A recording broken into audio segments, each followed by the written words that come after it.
할렐루야. 오늘은 역대하 8장 1절에서 18절까지의 말씀 함께 나누겠습니다. 역대하 8장 1절에서 18절까지의 말씀을 제가 봉독해 드리겠습니다.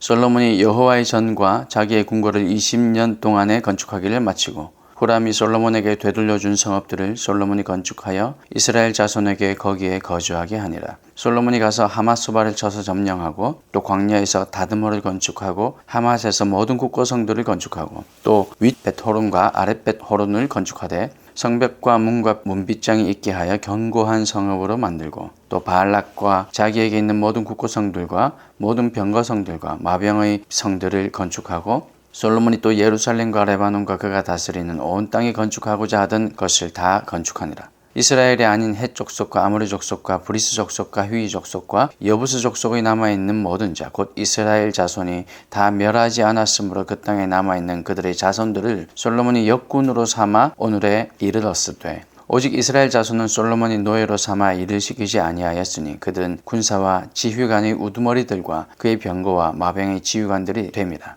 솔로몬 왕의 공장을 감독하는 자들이 250명이라 그들이 백성을 다스렸더라. 솔로몬이 바로의 딸을 데리고 다윗성에서부터 그를 위하여 건축한 왕궁에 이르러 이르되 내 아내가 이스라엘 왕 다윗의 왕궁에 살지 못하리니 이는 여호와의 궤가 이른 곳은 다 거룩함이니라 하였더라. 솔로몬이 낭실 앞에 쌓은 여호와의 제단 위에 여호와께 번제를 드리되 모세의 명령을 따라 매일의 일과대로 안식일과 초하루와 정한 절기 곧 1년의 세 절기 무교절과 칠칠절과 초막절에 드렸더라. 솔로몬이 또 그의 아버지 다윗의 규례를 따라 제사장들의 반열을 정하여 섬기게 하고 레위 사람들에게도 그 직분을 맡겨 매일의 일과대로 찬송하며 제사장들 앞에서 수정 들게 하며 또 문지기들에게 그 반열을 따라 강문을 지키게 하였으니 이는 하나님의 사람 다윗이 전에 이렇게 명령하였습니다. 제사장들과 레위 사람들이 국고일에 무슨 일에든지 왕이 명령한 바를 전혀 어기지 아니하였더라. 솔로몬이 여호와의 전의 기초를 쌓던 날부터 준공하기까지 모든 것을 완비하였으므로 여호와의 전 공사가 결점 없이 끝나니라. 그때 솔로몬이 에돔 땅의 바닷가 에시온게벨과 엘롯에 이르렀더니 후람이 그의 신복들에게 부탁하여 배와 바닷길을 아는 종들을 보내매 그들이 솔로몬의 종들과 함께 오빌에 이르러 거기서 금 450달란트를 얻어 솔로몬 왕에게로 가져왔더라. 아멘. 오늘은 솔로몬의 업적이라는 제목으로 함께 말씀을 나누겠습니다. 솔로몬은 하나님이 주신 지혜와 부귀로 나라를 부강하게 만들었습니다. 솔로몬의 통치와 업적이 성전 완성과 또 추가적 건축 사업, 성전 재규정, 또 조직 확립, 무역 이런 순으로 기록되어 있습니다. 8장과 9장은 솔로몬의 전체 통치 기간 중에 일어났던 일들을 요약 정리하면서 그의 위대함, 솔로몬이 얼마나 대단한 일을 해냈는지 이런 것들을 부각시키고 있습니다. 특히 8장은 솔로몬의 업적과 권세 그리고 경건함에 초점을 맞춰서 솔로몬의 위대함을 말하고 있습니다. 솔로몬이 성전과 궁궐을 건축한 데 소요된 시간은 총 20년이었습니다. 1절 말씀에 기록되어 있죠. 성전 건축 기간이 7년 6개월 그리고 왕궁 건축 기간이 13년 이렇게 걸렸습니다. 역대기를 기록한 저자는 이 기간을 얘기하면서 솔로몬 건축이 얼마나 대단한 일이었는지를 나타내고 있습니다. 그냥 20년이었다. 이 자체만으로도 여러분 대단하잖아요. 교회를 새로 짓고 혹은 집이나 어떤 건물을 새로 짓는데 2년만 걸려도 2년 동안 어디 우리가 다른 곳에 가서 먹고 자고 해야 된다 생각을 해보십시오. 2년만 걸려도 사실 쉽지 않은 일인데 20년을 걸려서 이 모든 일들을 다 해냈습니다.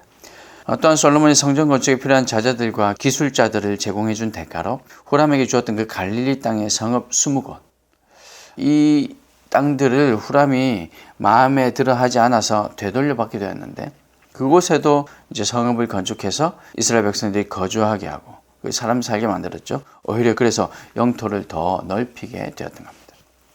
후람은 사람이 살지 못할 만한 땅 쓸모없는 땅이라고 얘기했던 그곳을 개간해서 또 사람들이 살게 만들었다는 거죠. 결과적으로 영토가 더 넓어졌습니다. 역대기에서 유일하게 솔로몬의 군사적 업적으로 간주되는 하맛소바의 정복을 통해서 그곳에서 또 국고성을 건축하고 다드몰과 그 외에도 여러 곳의 성읍들을 건축함으로 인해서 통행세를 받기도 하고 관세를 받기도 하고 해서 불을 쌓아가고 외부의 침공을 방어할 수 있는 또 견고한 요새도 만들었다라는 내용들을 기록하고 있습니다. 그리고 6절 마지막 부분에 보면 그가 다스리는 온 땅에 건축하고자 하던 것을 다 건축하니라 라는 말로 6절 마무리되고 있죠. 솔로몬이 성전 건축과 왕궁을 건축한 것뿐만 아니라 자신이 건축하고자 했던 모든 일들을 다 이루었답니다. 그것을 강조해서 얘기하고 있죠. 역대기 저자는 솔로몬의 이러한 업적들을 나열하면서 솔로몬에게 실패가 없었음을 우리에게 알려주고 있습니다. 솔로몬은 하나님의 은혜로 이 모든 일을 감당할 수 있었습니다. 바로 하나님께 구한 지혜로 하나님의 사명들을 성공적으로 이루었다는 얘기죠. 사랑하는 성도 여러분, 우리가 하나님의 일을 감당할 때 솔로몬이 20년이나 이렇게 하는 일을 감당하고 또 솔로몬 전체 통치기간 40년 동안 그렇게 하나님의 맡겨주신 사명을 감당할 때 가장 필요한 것이 무엇일까요? 우리에게도 우리가 볼 때 여러분 가장 필요한 것이 무엇일까요? 그 일을 직접 이루어 나갈 사람이 필요할 겁니다.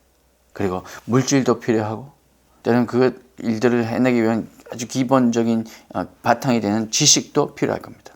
그런데 오늘 본문을 통해서 제 마음에 주시는 것은 이 모든 것보다 가장 필요한 것, 그것이 무엇일까 생각해 보니 하나님의 은혜였다는 사실입니다. 하나님께서 다윗을 사랑하셔서 그의 아들 평강의 왕 솔로몬을 통해 그의 전을 짓게 하시고 그에게 베푸신 지혜로 사명에 성공할 수 있게 하셨습니다. 하나님은 오늘 우리도 너무너무 사랑하셔서 다윗이 아니라 그의 자손 예수 그리스도 하나님의 독생자이신 그분을 우리에게 보내주셨고 예수님을 통해서 주님의 제자된 우리에게 사명을 감당하게 하십니다. 솔로몬이 하나님의 일들을 성공적으로 감당한 것처럼 오늘 우리도 맡겨주신 사명을 감당하길 소망하는데 그 능력은 바로 하나님으로부터 주어진다는 사실을 여러분 믿으시길 바랍니다. 예수님을 의지하는 그 믿음에서 능력이 나타남을 기억하시고 하나님의 은혜로 사명을 감당하는 저와 여러분, 그래서 우리가 지금 걸어왔던 지난 신앙생활, 우리의 삶뿐만 아니라 또 앞으로 우리가 나아가야 할 이 삶 가운데 우리가 감당해야 될 이 모든 일들 가운데 하나님의 은혜가 우리와 함께 하셔서 우리의 이 사명들 잘 감당할 수 있기를 주님의 이름으로 축복합니다. 그리고 또 한 가지 하나님의 일을 감당할 때 우리에게 절실하게 필요한 것은 하나님을 마음에 모시고 하나님과 교제하는 일에 우선순위를 두어야 한다는 겁니다. 성전과 왕궁을 건축하기에 앞서 우리 마음의 성전이 잘 건축되어 있는지 그것을 먼저 살펴보아야 한다는 거죠. 하나님의 은혜를 구하기 위해서는 우리 마음이 주님을 향해 있어야 합니다. 하나님의 은혜를 구하는데 우리 마음이 딴 곳을 향해 있다?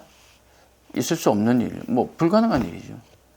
그래서 하나님의 은혜를 구한다는 것은 우리 마음이 주님을 향해 있어야 한다는 겁니다. 하나님의 사랑으로 주님의 능력이 임하기 위해서는 성령의 민감한 반응이 우리 가운데 있어야 한다는 거죠. 하나님을 예배하지 않고 하나님께 기도하지 않는데 주님의 능력이 임할 수는 없다는 사실입니다. 성령의 능력을 하나님과의 관계가 없이 오늘날 갑자기 아무 이유 없이 체험하는 것, 그럴 수는 없다는 겁니다. 하나님과의 관계가 더 깊어질 때 우리 성령의 능력을 체험할 수 있게 됩니다. 그러므로 하나님께서 주신 사명을 감당하며 살기 위해서는 먼저 우리 마음의 성전이 제대로 세워져야 한다는 사실을 여러분 또한 믿으시기 바랍니다. 그 성전에서, 우리 마음의 그 성전에서 하나님을 찬양하고 하나님의 음성을 듣고 그 음성에 순종하는 우리의 모습, 그 모습이 있을 때 하나님의 능력이 우리에게 주어질 겁니다. 하나님께서 우리에게 능력을 베풀어 주실 겁니다. 그렇게 우리에게 승리를 또한 허락해 주실 겁니다. 이번 한 주도 여러분은 온전히 주님을 바라보고 주님께서 말씀하실 것을 기대하며 살아가시기를 소망합니다. 하나님과의 교통 없이 주님의 능력을 경험할 수 없음을 다시 한번 마음에 새기고 하나님 아버지의 마음을 구하는 한 주, 하나님의 능력을 경험하는 복된 한 주가 될 수 있기를 주님의 이름으로 축복합니다. 솔로몬은 바로의 딸을 왕비로 맞았습니다. 이방 여인이었죠. 당시 상황에서라면 결코 바람직하지 않은 일이었습니다. 솔로몬은 이스라엘 민족이 이방과 섞이지 않게 하고 또 그들의 정체성을 지키게 하기 위해서 이방인들과 이스라엘 민족이 감당해야 할 일을 철저히 구분했습니다. 여호수아와 사사시대에 다 쫓아내지 못한 가나안의 7 족속들에게는 성전과 왕궁을 짓는 그 부역에 동원합니다. 그 노예죠. 그러나 이스라엘 백성들에게는 그들을 관리하고 감독하게 했습니다. 여기에는 이방인들이 그들의 세력을 키워서 반란을 일으키게 하지 못하게 하기 위해서 그래서 그들을 노예로 부린 것도 있지만 하나님의 백성들과 이방인들을 구분하기 위함이라는 목적도 있었다는 거죠. 이렇게 거룩한 이스라엘 백성들과 이방인들을 구별하려고 했던 솔로몬이 이방의 여인을 왕비로 맞이한 것은 당시 국제 정세로 인한 정치적 보석이었습니다. 만약 이 사실이 부정적으로만 비춰졌다면 역대기 저자는 이 사실 기록조차 하지 않았을 가능성이 많습니다. 왜냐하면 열왕기와 역대는 좀 기록된 관점이 다르거든요. 아주 같은 사건들이 열왕기에도 있고 역대기에도 있는 이런 일들이 많이 있습니다. 때로는 사무엘에도 있고요. 그런데 열왕기 또 사무엘상, 사무엘상하 이런 역사서에 해당하는 기록들에는 있는 일들을 사실 그대로, 여러분 사사기나 이런 내용들 보세요. 너무나도 잔인한 내용들이 그냥 그대로 기록되어 있잖아요. 그렇게 기록되는 있는 그대로 기록하는 것이 목적이라면 역대기 저자들은 이것을 있는 그대로 기록하기보다는 좀 더 이 거룩의 바탕을 둔 그리고 제사장적인 관점에서 이 역대기를 기록했기 때문에 그래서 아마 이것이 솔로몬에게 약점으로만 작용하고 솔로몬이 잘못한 행동이었다, 일이었다라고만 한다면 기록에서 아마 삭제를 했을 겁니다. 거룩한 솔로몬의 모습을 드러내기 위해서 말이죠. 그런데 여기는 정치적 보석이 솔로몬의 그 지혜가 또한 깔려 있었기 때문에 이 일을 기록하고 있는 것입니다. 이 사실을 기록하고 있는 것은 솔로몬의 신앙관을 보여주기 위함이라는 목적도 또 있습니다. 솔로몬은 비록 왕비이긴 하지만 이방 여인이었기 때문에 하나님의 법궤가 있는 이 다윗성에 왕비가 거주하는 것, 이것은 적합하지 않다고 생각한 거죠.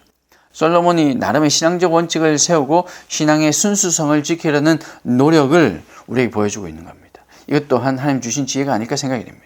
그래서 이 애굽의 여인을 위해서 별궁을 마련했다고 합니다. 솔로몬의 신앙을 지키고 또 순수성을 지키려고 노력하는 그 정도가 어느 정도였는가 하는 것을 잘 보여줄 수 있는 내용이죠. 사랑하는 성도 여러분, 하나님께서는 우리가 거룩해지기를 원하십니다. 그 거룩을 계속해서 유지하는 것, 이것을 하나님께서는 기뻐하십니다. 거룩은 구별이죠. 세상과 구별되고 세상의 방법과 생각으로부터 구별되는 것, 이것을 거룩이라고 말씀하시며 하나님께서는 우리가 이렇게 되기를 원하십니다. 솔로몬이 나름의 원칙으로 신앙의 순수성을 이어갔던 것처럼 오늘 우리도 하나님을 향한 우리의 마음을 순수하고 온전하게 세워가시길 바랍니다. 살다 보면요, 성경에 기록되지 않은 그런 일들이 많이 있지 않습니까? 또 시대가 변하기 때문에 그 성경이 기록된 시대에는 결코 예상하실 수 없었던 일들이 오늘날 많이 일어납니다. 이럴 때마다 우리가 어떤 잣대로 가지고 살아갈 수 있을까요? 그것은 우리의 신앙의 순수성을 지킨다는 것, 우리가 거룩해져야 한다는 것, 구별되어야 한다는 것, 이 중심이 서 있다면 구체적인 방법은 성경에서 찾아볼 수 없지만 그러나 이 정신을 우리가 잘 알고 있다면 우리가 어떻게 해야 될 것인가 하는 것을 알 수 있게 될 겁니다. 어떤 유혹이 와도 어떤 시련이 와도 신앙의 순수성을 잃지 않는 저와 여러분이 될 수 있길 소망합니다. 말씀에 순종해서 살면 그러면 그 신앙의 순수성을 잃지 않을 겁니다. 주님의 말씀을 전하라는 하나님의 음성에도 순종하고 때를 얻든지 못 얻든지 복음을 전하는 그 말씀에 순종할 때 타협하지 않고 말씀의 순수성을 지키며 순수한 이 복음을 전하는 저와 여러분, 먼저 우리가 그렇게 살아가는 저와 여러분, 우리의 앞으로의 우리 신앙생활 믿음의 삶이 이렇게 순수한 복음을 전하고 또한 그 복음의 순수성을 지키는 우리 모두가 될 수 있기를, 교회다운 교회가 될 수 있기를 주님의 이름으로 축복합니다. 기도하겠습니다.